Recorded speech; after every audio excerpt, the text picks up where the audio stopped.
Today we're going to be talking about how to add biology into a raised bed.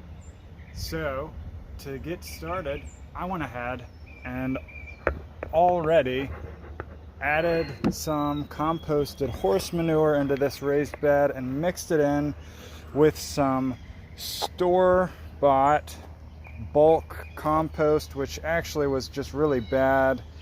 I had tried planting, you can see some of it here. I had tried planting some crop through this about a month and a half ago, and this is as big as it got because it was getting so hard packed, because it was actually just topsoil, sand, and some shredded bark, and that was really just under the rain, just getting compacted. There was no life in there at all. It wasn't properly composted material. So adding this horse manure is going to do a lot to help improve that, but also we're going to do a couple other things. So let's get started. All right, so the first thing we're going to do is look for some earthworms, because they actually add a lot of benefits to soil through their decomposition methods.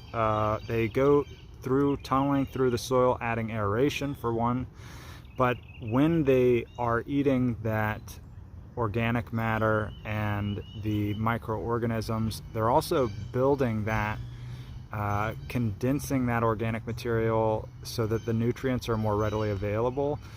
But their castings actually also contain a lot of life, like fungi, amoebas, protozoas, bacteria that are also beneficial to your plants. So we're looking for earthworms in the organic matter here. I have a leaf pile that I am doing here. Do it every single fall, and it decomposes for about a year. So anyway, there's usually some earthworms you can find hanging out. Here's one, just a little one. We're gonna just add them into our cup. I've got a cup just to, gonna add some soil in there for them so it doesn't dry out. There's all kinds of things in here.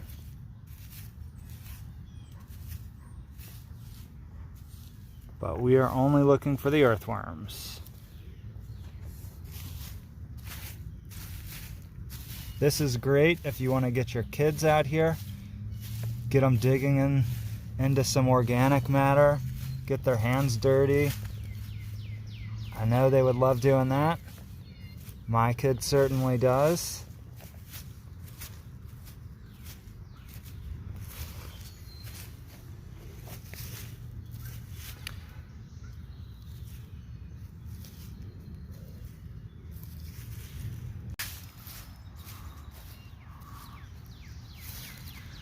Here's a good one.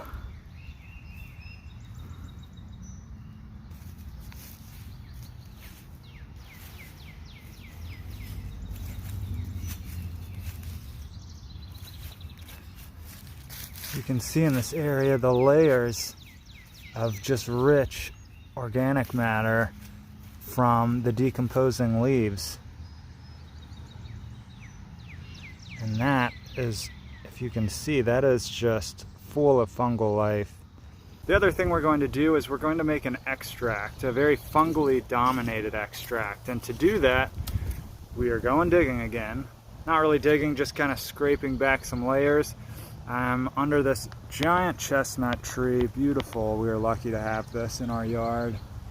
But I pile my leaves under here, and you can see when you just let it sit here over time, if you peel this back, you will start to see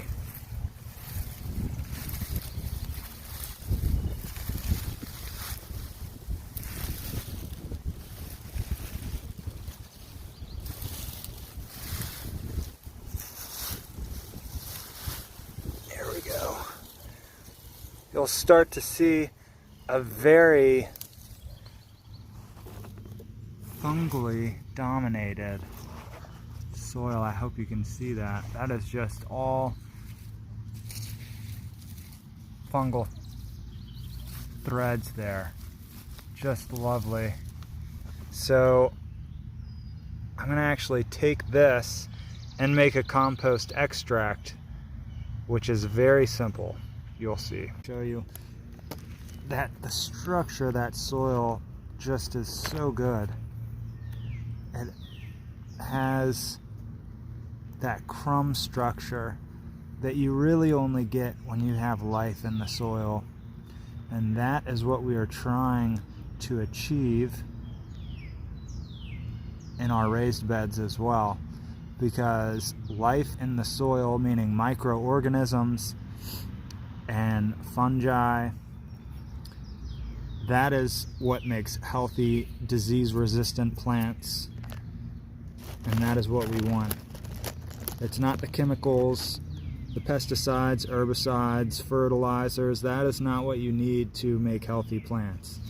It is the symbiosis that you get when you combine healthy life in the soil with plants growing in that, and they work in a synergy to make the above ground and below ground a healthy system that is co-beneficial. Now that I've gotten, just a handful of my inoculant, I'm going to go ahead and cover this back up, because a covered soil is a healthy soil.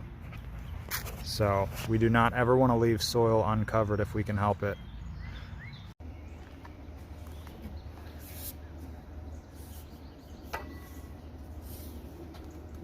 Okay, so before I add my cup of worms, I am going to go ahead and even out this raised bed so I'm not just tossing the worms around and, giving them more stress than they need. So, okay. I dug this all up to add in the composted horse manure and hopefully help prevent this compaction from going back to where it was, where the roots of my plants could not even get through to establish, because really I should have already been able to harvest most of what I planted, because it was quick growing 21-day crops, greens, Asian greens, lettuces, radishes. It all really should not have had such the struggle that it really had. We've had good weather and I've been able to water it when needed, since we've actually had a pretty dry spring so far. We've had some fire warnings, which is unusual for this area. At this time of year, it's normally quite wet.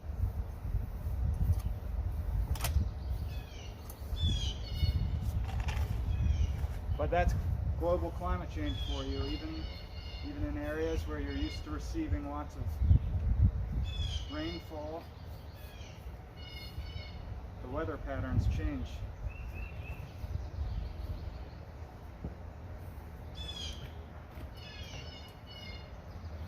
Okay,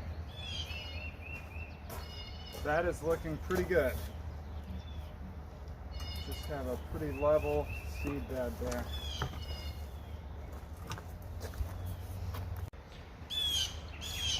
All right, let's put these in the bed.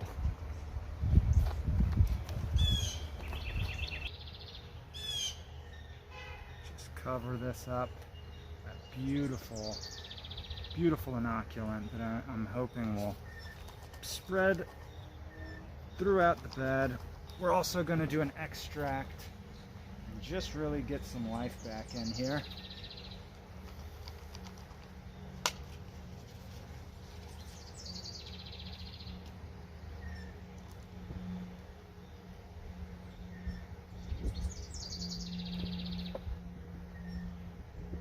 Does not take much.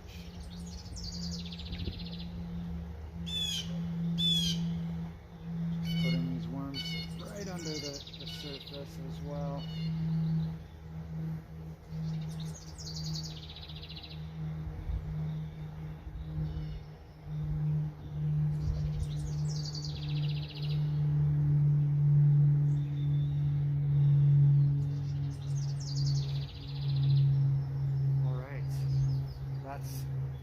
worms and soil inoculant of the actual soil that I got from underneath that chestnut tree that has been sitting there for several years. So let's go actually take a look, because I have this other sample here from the chestnut tree under that leaf pile that I had. And let's take a look at what kind of life we can see under a microscope. Okay, I am in my basement laboratory, I guess you can call it. I have my Omax microscope for looking at soil microorganisms. I've got my sample. I have a little bottle full of distilled water. I have some clean slides here with their slips. You can hardly see these. Yeah, they actually look like. I should probably get out some that have been covered here. I'm not gathering dust. So,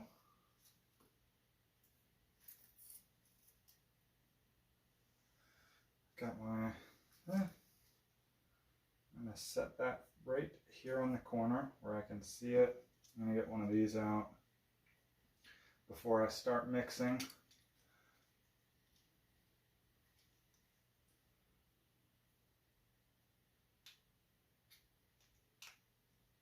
The challenge is always to get this open without spilling all of the slides out. There we go. These are very thin. Put that on the edge so I can see it as well.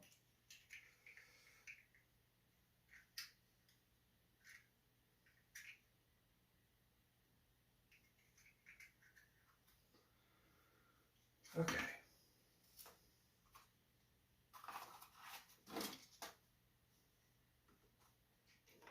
All right, I have my little test tube here. So this has some markings on it. If you can see, here we go. So we're going to do a 1 to 10 milliliter mixture of soil with distilled water. So I'll fill this up to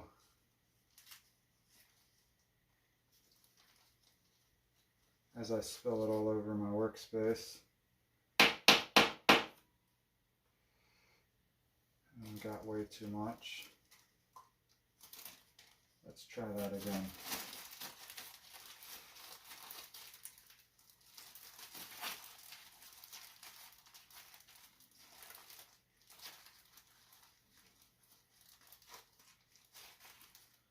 Let's just get a little bit in there.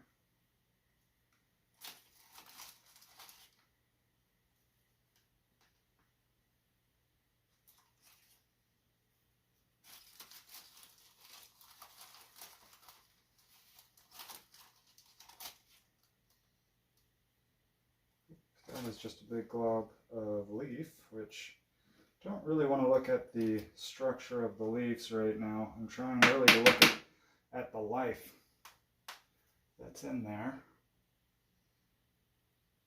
And that's pretty good, and I'm going to just fill this up all the way to the 10 millimeter mark.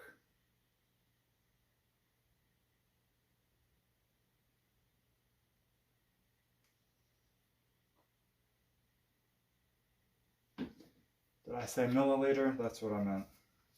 Okay, and then you just want to mix this together for about 20 or 30 seconds, and that's just a gentle shaking like this. You're just trying to break up and get those organisms into the water so that we can look at them on our slide.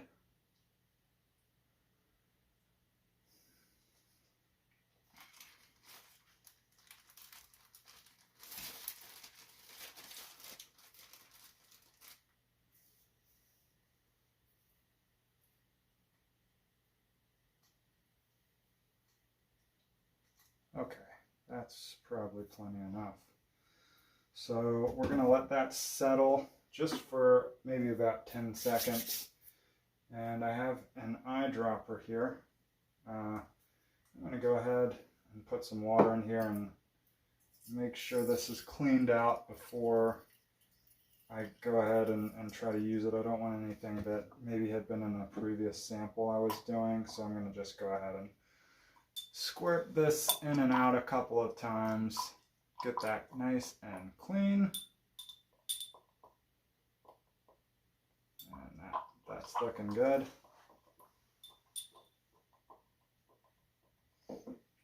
All right, and now we're going to kind of do the same thing. We're going to go just a few times, get the sample nice and mixed up inside of the dropper here. And I'm just going to put a single droplet on there. There we go. Everything else can go back in here and clean out my dropper and put on my slip.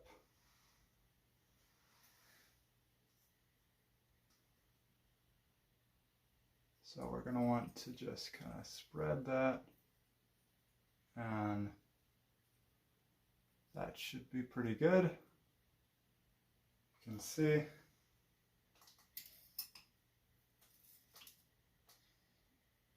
All right, now the fun part. Okay, so this is our sample under the microscope. This is actually 40x. But you can see hopefully a long hyphae, fungal hyphae there. That's the long, stringy looking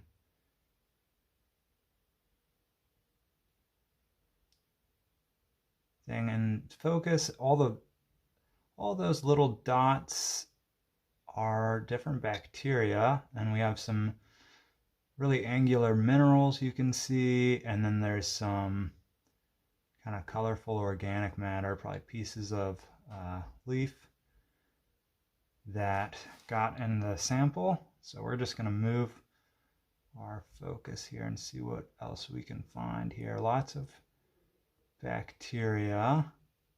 See maybe some broken fungal threads, hard to tell.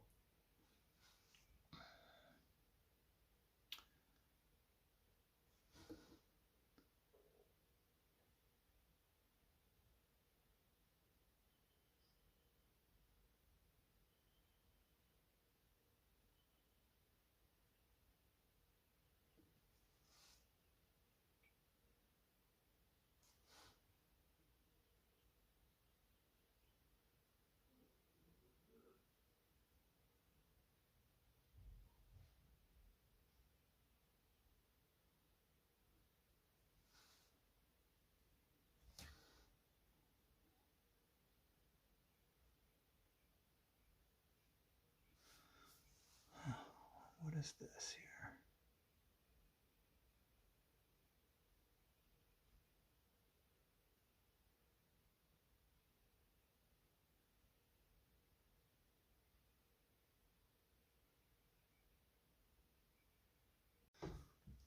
So this is super cool what we found here. This is a nematode. You can kind of see the inner workings of it, but I'm not sure what kind of nematode, but that is a good sign. That is a bacteria eater, fungal eater. That's really the function of nematodes, is to keep other populations in check. Not sure what that is. Not fungi.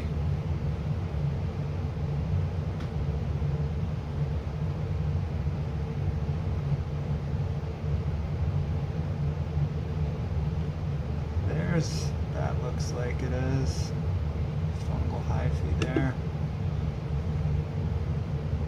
If I can find where that was. Here it is. Yeah. Looks like it broke off, but you can see the very clear edges. Definitely a fungal hyphae.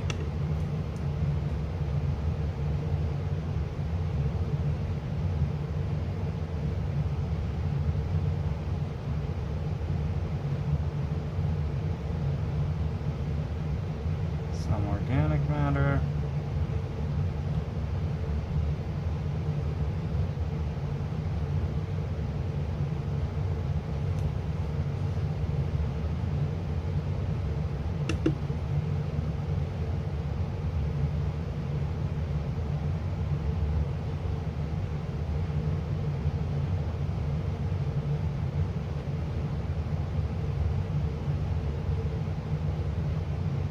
That's something. Maybe an insect larvae or a piece of a worm.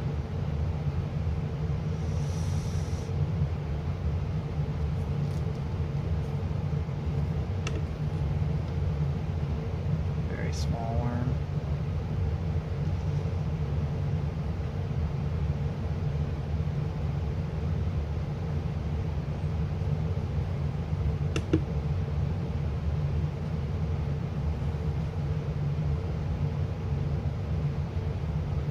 That's another beneficial fungal hyphae.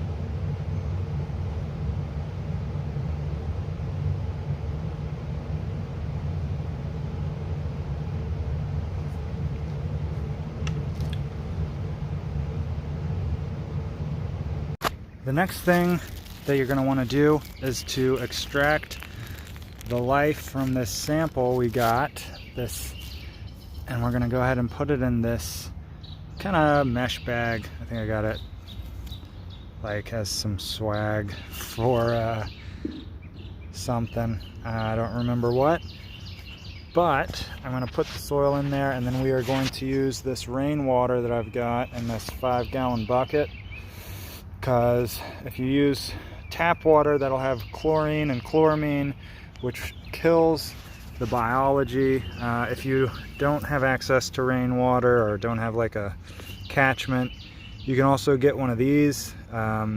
This will filter out that chlorine and chloramine, and it's supposed to last a whole season. You just put it on your hose. So let's go ahead.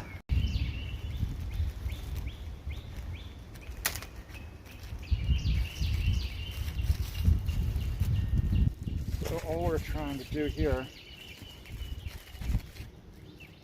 is, once you have it in a bag, you're going to go ahead and just really try to extract.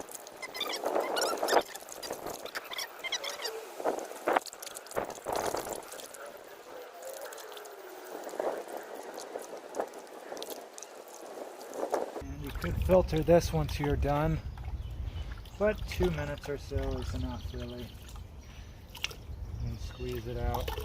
You could filter it if you're going to use it in a sprayer, but I'm going to just use a watering can to just drench the soil, so no need to filter it.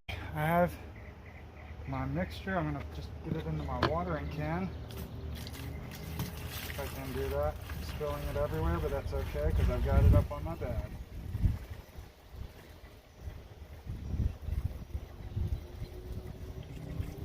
So all that life is going into my bed.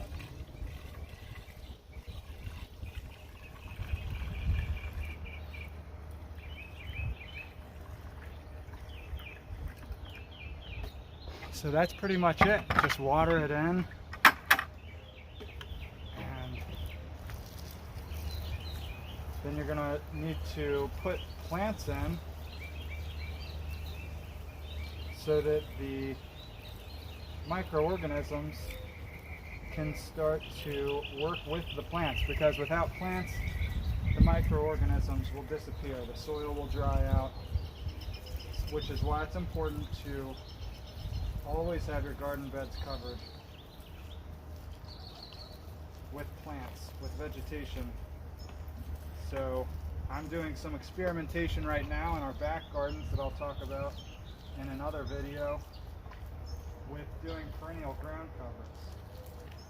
And that's just so that the microbes have... Alright, I got the bed planted with all of my vegetable starts. So this is ready to go, biologically activated, and roots in the ground. They can start working together, and I'll have plenty of tasty lettuces and spinach. That's it for my video. Thanks for watching. I'm gonna go ahead and keep on watering my beds around the property, so have a good weekend.